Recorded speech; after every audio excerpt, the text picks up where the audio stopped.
So, pwede na tayong mag-TikTok.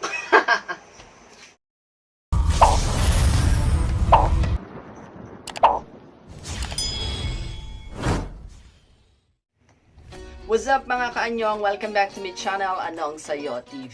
Today's video, mag-unbox tayo ng ring light para sa mga vloggers. Yes, mga kaanyong, you heard it right, isang ring light. Ang size nito ay 33 centimeters, if I'm not mistaken. Kasi nabili ko lang siya ng sale and ginamitan ko lang siya ng aking cashback from Shopee. Saan yung description niya? Walang nakalagay. Balikan ko na lang ulit sa may Shopee. Actually, sa Shopee ko siya binili. And lagay ko na din sa screen kung magkano yung actual ko siyang nabili before the discount. So, let's start na mga kanyang i-open.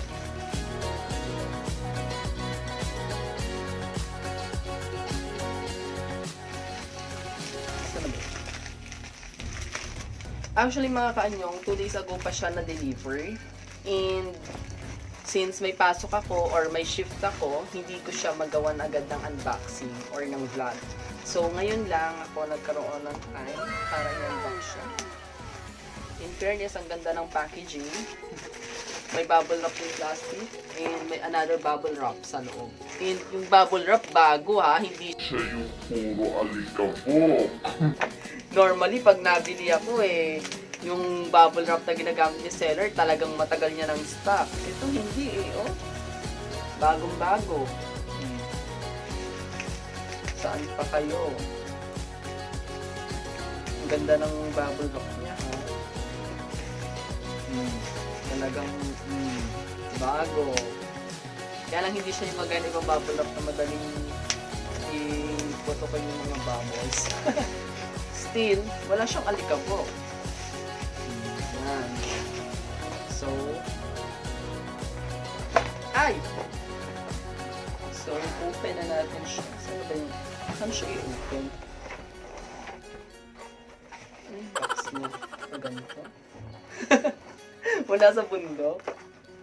Okay, got it. Paganto nga. Parang pizza lang ang datingan. Oh, ha?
Buti naman ito, oh. Yay! Hindi ko siya na-recognize as cellphone holder kanina. Ayun.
Na ang datingan.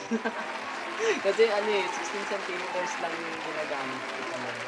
Yun yung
mga kanyang, ipapakita ko sa inyo yung iba't ibang warmness ng light, ring light na meron ako tayo ngayon na